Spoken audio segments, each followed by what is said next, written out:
कोई काम ही नहीं किया, जबकि आज बड़ा महत्वपूर्ण था कि राज्यपाल महोदय के भाषण पे आज सभी लोगों का वक्तव्य चल रहा था और हमारे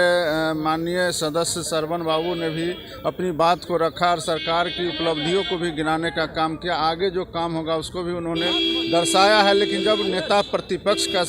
समय आया तो उनको इस पर सरकार को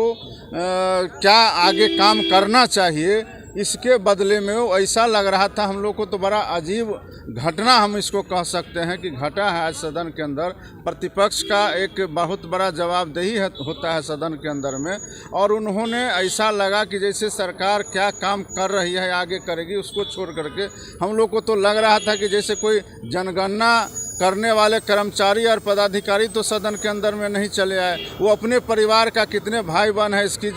जनसंख्या बता रहे थे। माननीय मुख्यमंत्री जी के परिवार में कितने बच्चे हैं इसकी संख्या, तो ये तो बड़ा अजीबोगरीब स्थिति है। और मुझे नहीं लगता है कि ये रवैया रहेगी तो इनका जिस तरह 2010 में 22 पे चले गए थे, इनको भी घमंड हो गया है और बिहार की जनता ने इनको अगर आगे बढ़ाने का काम किया है तो उसको बिहार के सेवा करके दिखाने का समय है और सत्ता पक्ष के साथ मिल करके बिहार का कैसे विकास होगा इस पर जो है उनको फोकस करना चाहिए, नहीं कि जनसंख्या पर आज व्यक्तिगत रूप से उन्होंने हमला किया है। और ये रवैया रहेगा तो आने वाला समय में राष्ट्रीय जनता दल पूरी तरह से बिहार के अंदर से समाप्त हो जाए। देखिए, आज सदन में जो बेल में विरोध प्रदर्शन हुआ वह प्रतिपक्ष के द्वारा जनता के सरोकार से जुड़े हुए मामलों को लेकर यह बोला गया, क्योंकि महामहिम राज्यपाल जी के अभिभाषण में उन चीज़ों का जिक्र ही नहीं था जो ज्वलंत मुद्दे हैं, जो आम जनता के सरोकार के मुद्दे हैं। तो हम प्रतिपक्ष के होने के नाते हमारी जिम्मेवारी है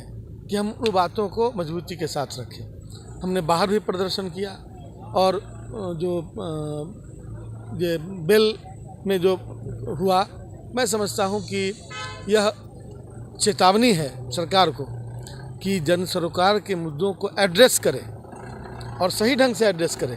नहीं तो प्रतिपक्ष सामने खड़ा है और उसका जवाब मजबूती से देगा। निजी बातों को लेकर के जो हुआ उसको लेकर के आप क्या समझ होना चाहिए? देखिए, शुचिता की अपेक्षा रखने वाले जनप्रतिनिधियों को खुद भी शुचिता का पालन करना चाहिए। महामहिम माननीय मुख्यमंत्री जी ने चुनाव क्षेत्र में जो बातें कही थी वहाँ भी शुचिता का उल्लंघन हुआ था और वह जन अदालत था। आप एक बार किसी बात की शुरुआत कर देते हैं